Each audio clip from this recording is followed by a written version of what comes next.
In this video, I want to talk about the circumstance of when an adult has ADD, their kid has ADD, and the grandparent has ADD, and nobody's being treated for ADD in the family. At least I know that in my case, in this scenario that I'm going to tell you about, I know that the teenage daughter, I was told that she has ADD, but is not being treated with the medication. Okay, so let me just tell you about what's going on with the oldest generation. Supposing you knew somebody and they had their mother or one of their parents was in the hospital dying of terminal illness in their later years. Okay, and supposing in this scenario the kids go out there, they don't have a close relationship with this parent at all, for a number of reasons. What I know of the situation is that the kids, especially one of them, was ignored through all of her teenager years. The father died young and did not die at home and was not cared for in his final illness at home. He was sent away. And so that left the mother and two kids. And apparently, I don't know about the other kid, but I know of the one kid was basically ignored by the mother and did not have any kind of close or just like a very strange situation. Like you have a mother in the house, but they're not paying any attention to you. They're not encouraging you. They're not supporting you. They're not validating your individuality. They're not appreciating you. They're not appreciating your individuality. These types of things. Okay, and so you're basically, after the final illness of your father, you're basically growing up alone. All right. And so anyway, this kid who was ignored has to go out and see the parent and take care of the house that the parent has left while they're in the hospital. They go to the house, and it's a very small house. It's a trailer. And it is just jammed packed with crap everywhere, okay? And it's stuff that some of it hasn't even been unwrapped. It's not like a mess like a hoarder, although I was told that there were rodents. It's not as like filthy like what a typical hoarder like you would see on TV or in a YouTube video or on Instagram or something. It's not like that, but it is just jammed packed with things from prior generations, mementos, keepsakes, crafting supplies, just everything you can imagine, right? Old clothes, new clothes, rather than wash clothes, buy clothes, these kinds of things, right?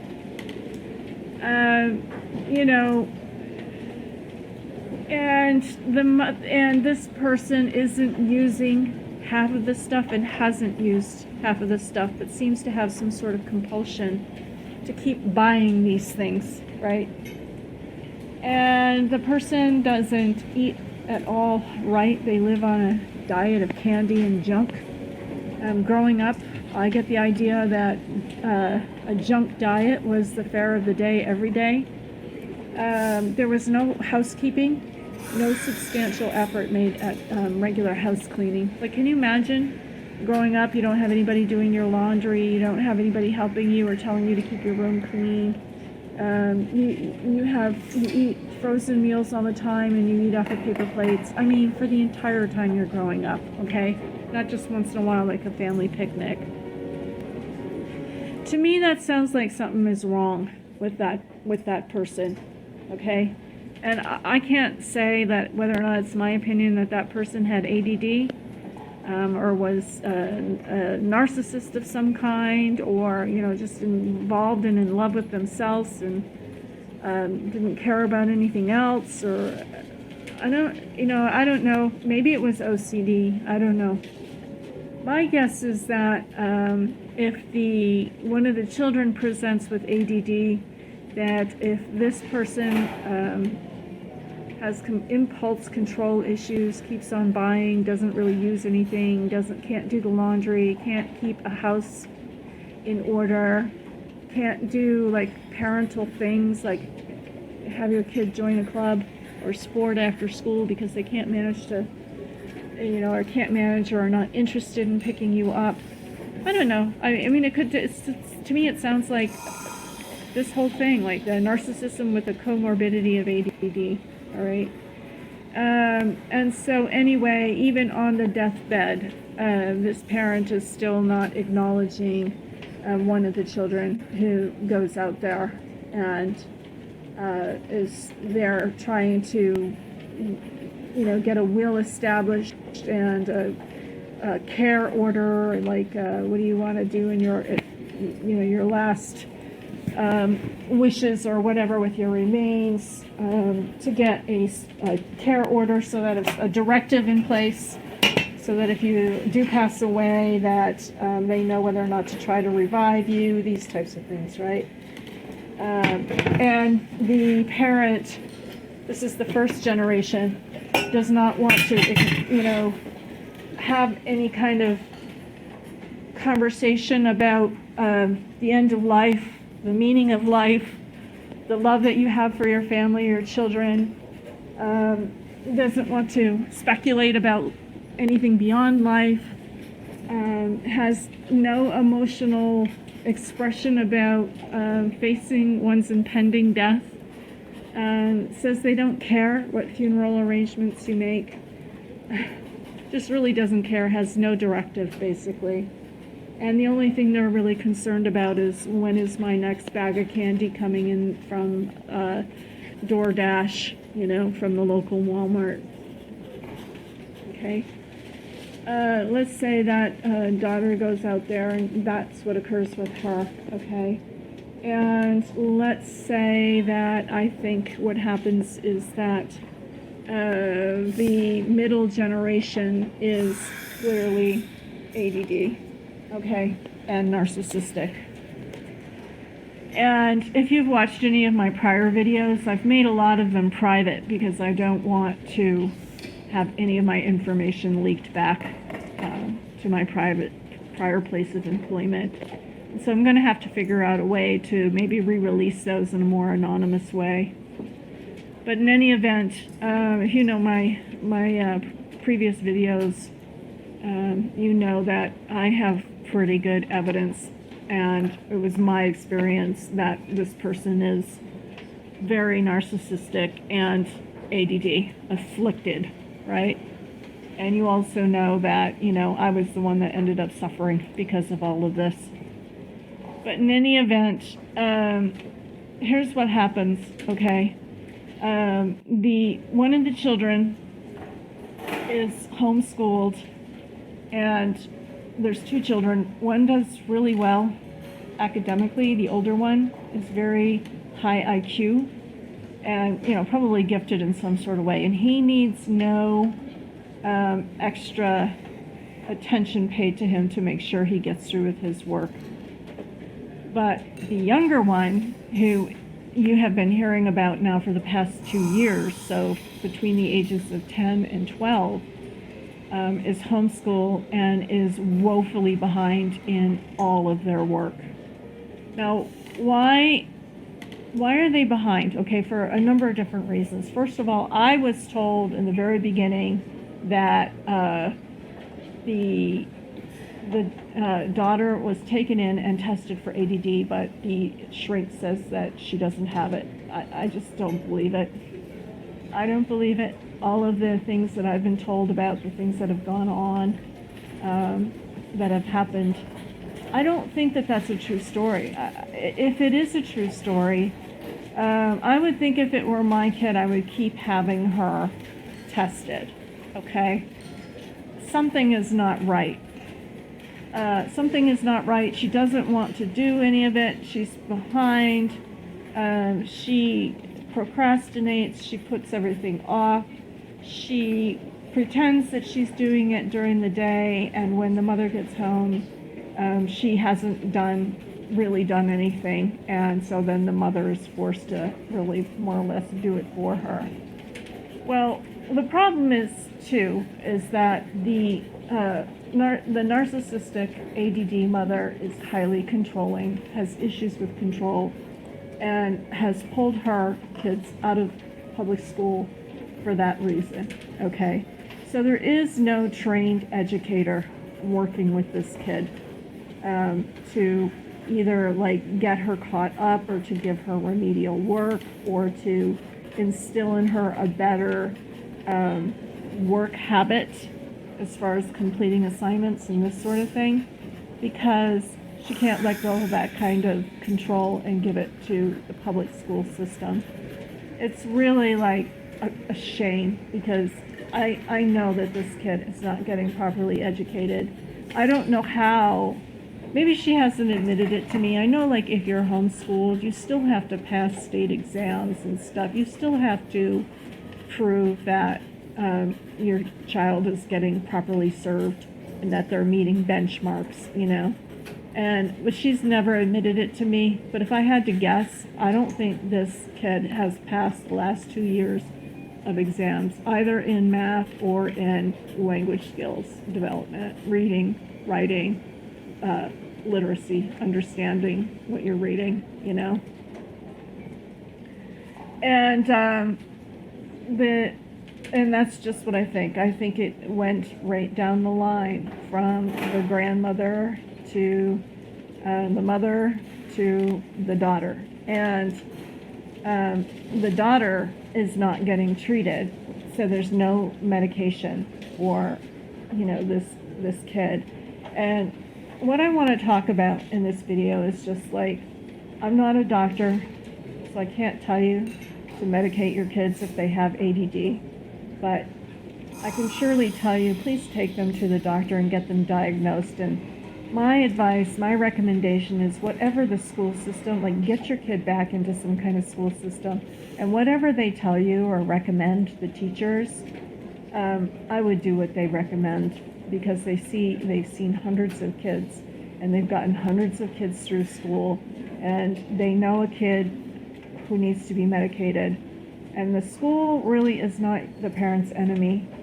They are an ally if you let them be an ally. And if they recommend your kid go in for analysis and treatment, if recommended by a doctor, I think that you should.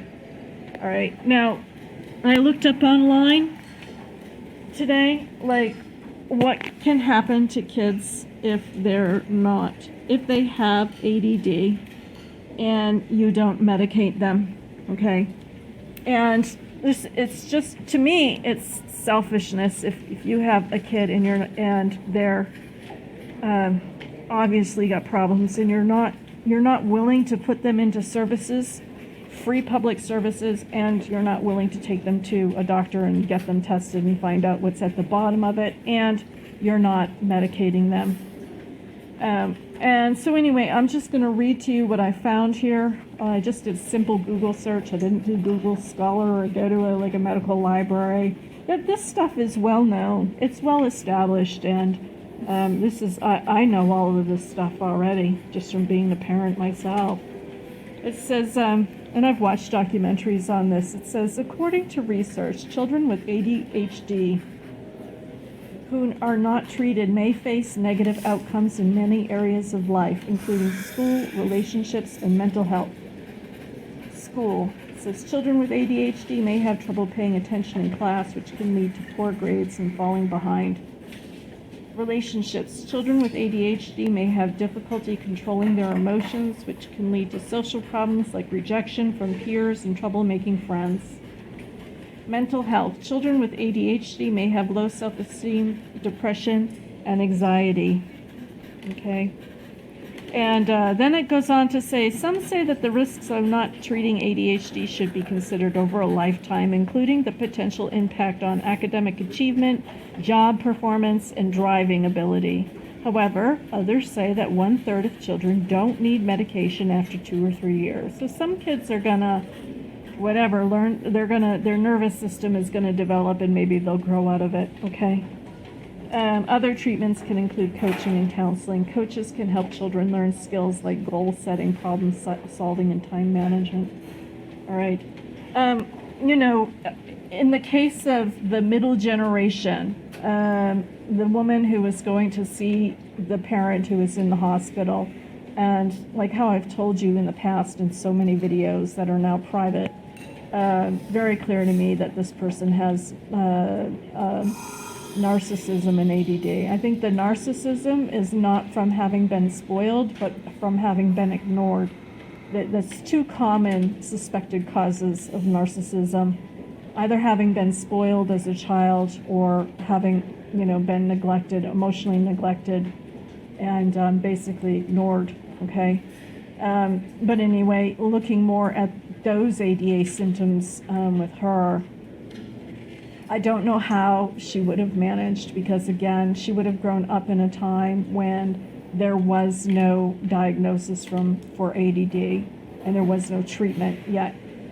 She probably got diagnosed later on in life and was taught some skills to manage higher executive functioning in her life, like to externalize your executive tasks. What that means is you write everything down in lists, and you chunk projects up, and you have a calendar, and you check everything off, and you just do little bits of work at a time and reward yourself after job completion, all of these sorts of things. And I don't know. It seems to me that this person is taking medication, because I have seen changes in behavior over the course of time, and the only thing I could attribute that to is a period of time of not taking medication versus a period of time of taking medication.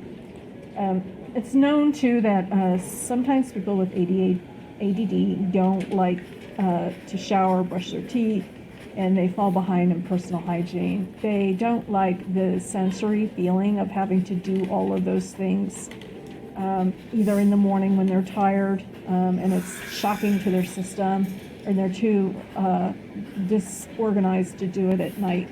Something like that, And if you've listened to any of the other videos, you know that this person that I'm discussing, really struggled with personal hygiene, okay? So this is my truth bombs video. I think that it's my opinion, if you have kids who are ADD or narcissistic, or if they seem like they have personality disorders, get them in, get them treated, so that they can grow up and have lives that are functional and rewarding, that they can work in jobs that are appropriate for them, and so they can continue to develop to their fullest potential. In my own family, I have kids, nephews who are severely ADD, and they are, but one of them has always been severely underemployed.